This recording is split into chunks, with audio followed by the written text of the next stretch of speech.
കന്യാസുതനേ ദൈവകുമാര മണ്ണിൻ രക്ഷകനേ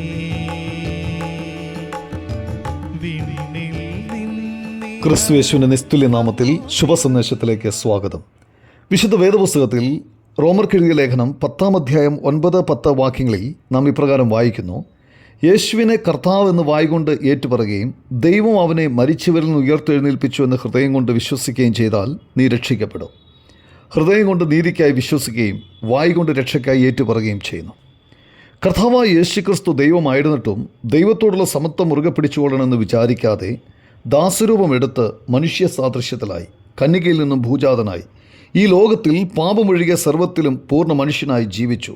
താൻ പാപം അറിഞ്ഞിട്ടില്ല, പാപം ചെയ്തിട്ടില്ല, നീതിമാനും നിഷ്കളങ്കനുമായിരുന്നു. സർവ്വമാനവരാശിയെയും പാപത്തിൽ നിന്ന് രക്ഷിക്കുവാൻ മനുഷ്യൻ്റെ പാപഭാരം ഏറ്റെടുത്ത് ക്രൂശിൽ മനുഷ്യന് പകരമായി യാഗമായി തീർന്നു.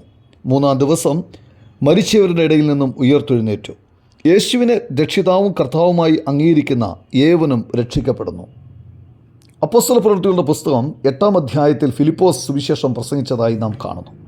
സുവിശേഷം കേട്ടവർ കർത്താവായ യേശുക്രിസ്തുവിൽ വിശ്വസിക്കുകയും യേശുവിനെ രക്ഷിതാവും കർത്താവുമായി സ്വീകരിക്കുകയും ചെയ്തു.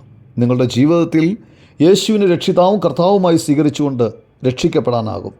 നിങ്ങളുടെ പാപങ്ങൾ ദൈവം ക്ഷമിച്ചു നൽകും. നിങ്ങൾ ദൈവമക്കൾ എന്ന് വിളിക്കപ്പെടും. ദൈവം അതിനായി നിങ്ങളെ സഹായിക്കട്ടെ.